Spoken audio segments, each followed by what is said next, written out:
Hello അസ്സലാമു അലൈക്കും. ഇന്ന് ഞാൻ നല്ല സോഫ്റ്റ് ആയിട്ടുള്ള പെർഫെക്റ്റ് ആയിട്ടുള്ള ഒരു കുബൂസിൻ്റെ റെസിപ്പി ആയിട്ടാണ് വന്നിട്ടുള്ളത്. നമ്മൾ ഒരു വട്ടം കുബൂസിൻ്റെ റെസിപ്പി ഇട്ടിട്ടുണ്ടായിരുന്നു, പക്ഷെ നമ്മളത് മൈദയൊക്കെ വെച്ചിട്ടാണ് ചെയ്തിട്ടുള്ളത്. ഇത് നമ്മൾ ചെയ്തിട്ടുള്ളത് മൊത്തമായിട്ടും ഗോതമ്പ് പൊടി വെച്ചിട്ടാണ്, ആട്ടപ്പൊടി വെച്ചിട്ടാണ്. അതുപോലെ തന്നെ നമുക്ക് റെസ്റ്റോറൻറ്റിൽ നിന്നൊക്കെ കഴിക്കുന്ന ആ സെയിം ടേസ്റ്റ് തന്നെ കിട്ടും. ഒരു ഇതുമില്ല, നമുക്ക് എളുപ്പത്തിൽ ഉണ്ടാക്കിയെടുക്കാനും പറ്റും. അപ്പോൾ നമുക്ക് നോക്കാം ഇതെങ്ങനെയാണ് ഈ അടിപൊളിയായിട്ടുള്ള കുബൂസ് ഉണ്ടാക്കിയെടുക്കുന്നതെന്നുള്ളത്. അപ്പോൾ എല്ലാവരും പെട്ടെന്ന് തന്നെ ട്രൈ ചെയ്യുക. അതുപോലെ തന്നെ ഈ ചാനൽ ആദ്യമായിട്ട് കാണുന്നവരുണ്ടെങ്കിൽ ഒന്ന് സബ്സ്ക്രൈബ് ചെയ്ത് സപ്പോർട്ട് ചെയ്യുക. അപ്പോൾ നമുക്ക് വീഡിയോയിലോട്ട് പോവാം. അപ്പോൾ ആദ്യം തന്നെ ഞാനിവിടെ ഒരു 1/2 കപ്പ് ഇളം ചൂടുള്ള പാലെടുത്തിട്ട്, ഈ പാലിൽ നമ്മൾ കൈ മുക്കിക്കഴിഞ്ഞാൽ നമുക്ക് കൈ പൊള്ളാൻ പാടില്ല, അങ്ങനെ ഒരു ചൂടാണ് വേണ്ടത്.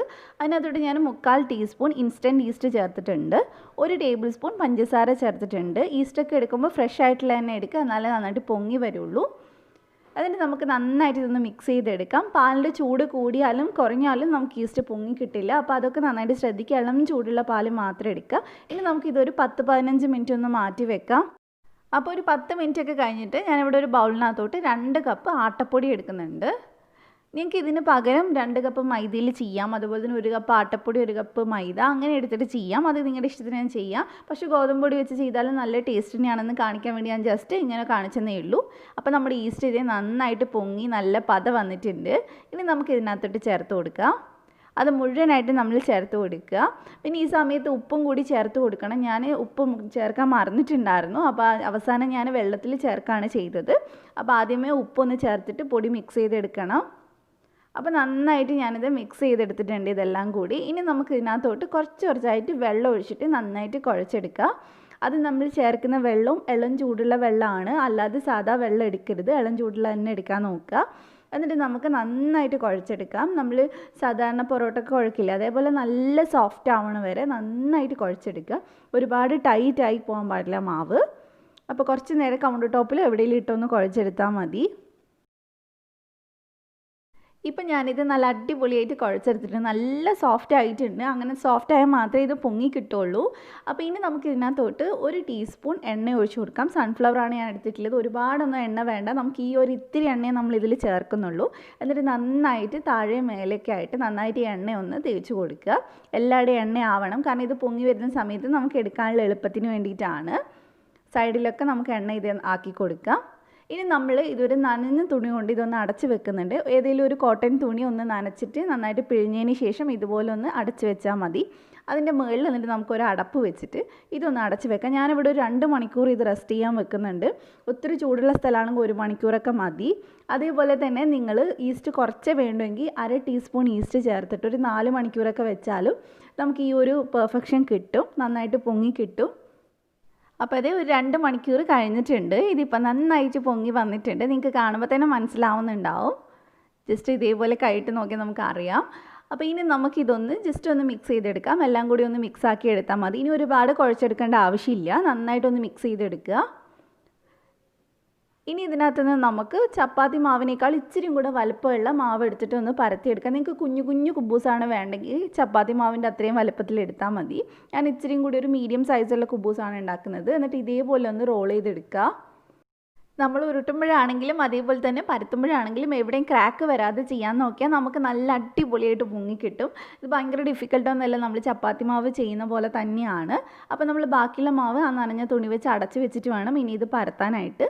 അതേപോലെ തന്നെ നമ്മൾ ചപ്പാത്തിക്ക് എടുക്കുന്ന പോലെ ഒരുപാട് പൊടിയിട്ട് പരത്തരുത്, കുറച്ചായിട്ട് പൊടിയിട്ട് പരത്താൻ നോക്കുക.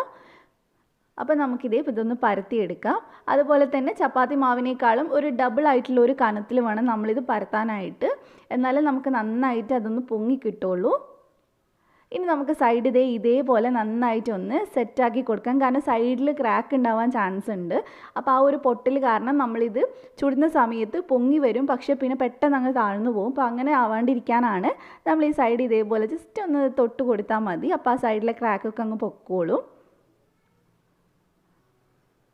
അപ്പോൾ ഇതാണ് നമ്മുടെ പരുവം. ഇത്ര ഒരു കട്ടി നമുക്ക് എന്തായാലും വേണം ചുടുന്ന സമയത്ത്. അപ്പോൾ ഇനി നമുക്ക് ഇതേപോലെ തന്നെ ബാക്കിയുള്ളതൊക്കെ ചെയ്തെടുക്കാം. ഒരുപാട് തിന്നാവാനും പാടില്ല, ഒത്തിരി കട്ടിയാവാനും പാടില്ല. അങ്ങനെയാകുമ്പോൾ നമുക്ക് റെഡി ആയിട്ട് കിട്ടാൻ ബുദ്ധിമുട്ടാണ്. അപ്പോൾ നമ്മളൊരു മീഡിയം കനത്തിൽ നമ്മളെപ്പോഴും ചെയ്തെടുത്താൽ മതി. അപ്പോൾ അതേ ഇതിൻ്റെയും സൈഡൊക്കെ ഞാൻ നന്നായിട്ട് റെഡിയാക്കി എടുത്തിട്ടുണ്ട്. ഇത് പറയുമ്പോൾ കുറേ ടിപ്സ് ഞാൻ പറഞ്ഞതേ ഉള്ളൂ. സംഭവം ഭയങ്കര സിമ്പിളാണ് ചെയ്യാനായിട്ട്.